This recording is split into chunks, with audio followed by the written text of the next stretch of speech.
Ги спомнавте, вие ги пријавувавте случаите кај надредниот.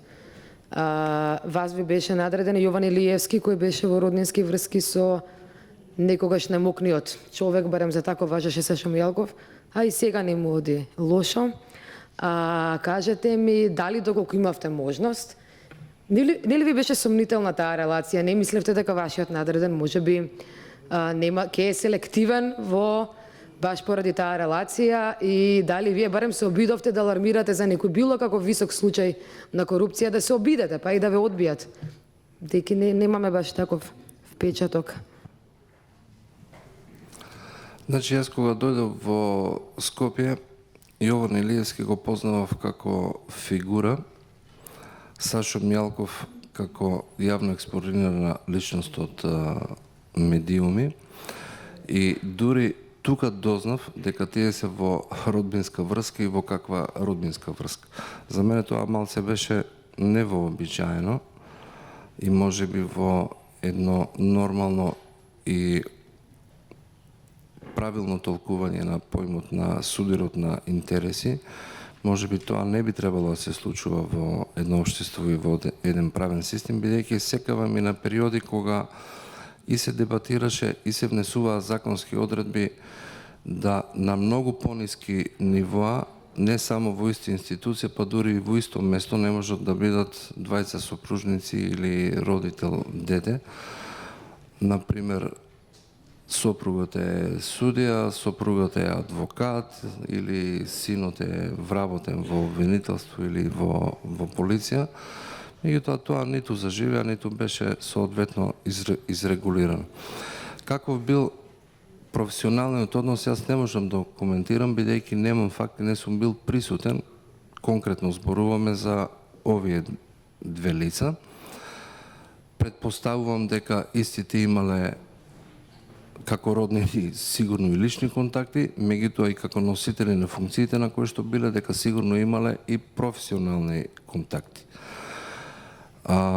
Не би сакал да се впуштам во полето на лични предпоставки или шпекулации, дали она што стигало до предметна работа во тоа обвинителство има некаква, нека биде и наблага форма на судирна интерес помеѓу овие две личности и нивните функции и во однос на работењето на како на тоа обвинителство, така и на целата јавна обвинителска организација, бидејќи она што допира до тоа обвинителство, а не е во негова надлежност, треба да биде остапено во надлежно постапување на друго надлежно обвинителство. Точно дека постојат сомнежи, јас ќе си земам за право да речем дека во последниот период може, јас лично мое видување, дека е индицирано во изминатиот период дека постоело едно такво несоодветно постапување кое што влијаело на предметното работење на обвинителството. Оно што можем одговорно да го утврдам е дека во мојата предметна работа, најодговорно тврдам, ниту од еден носител на било која јавна функција, јас не сум имал мешање, ниту притисок или насочување како да постапувам или како да одлучувам. А оно што е факт е дека оно што ќе стигне како предметна работа, без разлика колкава е транспарентноста во дадениот момент на институцијата, тоа не може да се сокрие, бидејќи има некој друг извор, најчесто некоја друга јавна институција која што иницира таа постапка. Резултатите исто така не можат да се сокријат или се профилира јавно обвинителска одлука која што се доставува до странките или до оштетениот, или јавно обвинителска одлука која се процесуира пред надлежен суд. Така да работењето е евидентно. Не би бил искрен доколку не би кажал дека во моето 26-7 годишно работење немало обиди за влијание. Од кого? Па еве од кого. Уште при извршувањето на функцијата во Берово, па и во Скопје, се случувало да ми зазвони фиксен или мобилен телефон и најконкретно, ако треба име и презиме, сум имал јавување во различито време, во различити состави, јавување од страна на пратеници во собранието кои што имале определен интерес за определена постапка или лице кое што било процесуирано во тие предмети. Мојот одговор и реакција биле колку сум можел културни, професионални, меѓутоа остри и ригорозни. И исто така нешто што е проверлив факт заради, тврдам, мојот интегритет, мојата сопруга беше 20 години без работа, што од повеќе да ви кажам. Добро, бидејќи помина Само времето, кратко, да дадеме ова е важно, мислам, во кривичниот законник имаше и трговија со влијание дело. Не почувствувавте потреба да ги пријавите овие притисоци? Сега ги кажувате по 10 години? Значи, видите вака, не се тоа... Мислам, од вас ќе очекуваме интегритет, доколку ви изберат во таа комисија. И никаде во светот, па ни овде, ни сега, ни во иднина, не може да се очекува дека обидите и облиците и обидите за било какво влијание или мешање во остварувањето на било која функција ќе исчезнат преку ноќ, дека тоа ќе го реши само некоја регулатива. Тоа е процес секојдневен и во прашање спремноста, интегритетот и цврстината на луѓето кои се носители на јавните функции, колку можат да одолеат.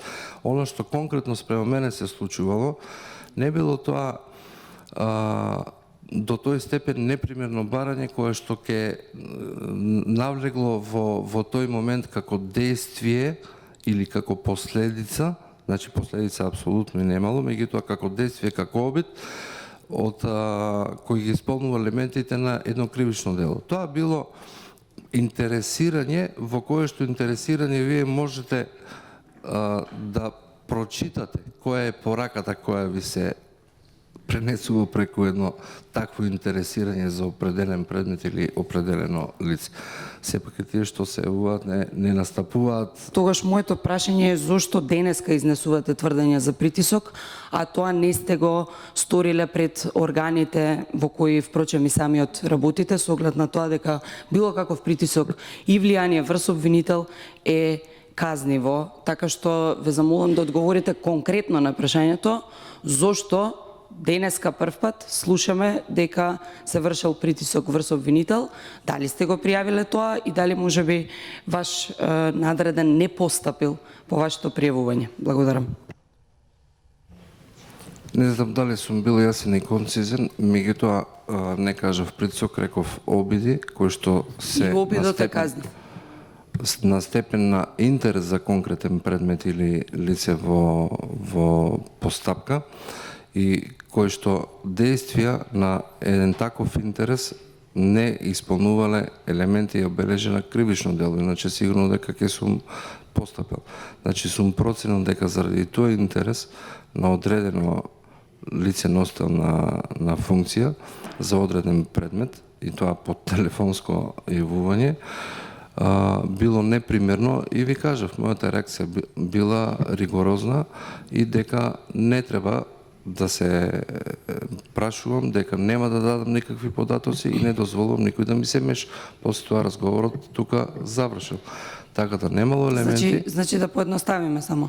Телефонско јавување за конкретен предмет не сметате за влијание или притисок?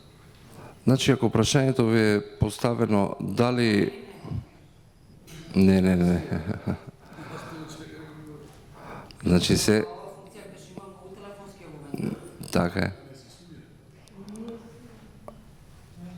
Значи, нормално дека ќе биде кривично дело, незаконито влијание или некое друго кривично дело или злоупотреба, доколку има конкретно барање за преземање на действие, не преземање на действие или било како да се врши или да не се врши функцијата. Прашањето од висок носител на јавна функција како интерес за познат или близок, дали се води постапка, дали има доволно докази да се замолница, да се обрати внимание правилно да се реши случајот, не е притисок. Далеку и од обид, меѓутоа јас сум го оценил тоа дека има некоја скриена намера и сум реагирал како на обид.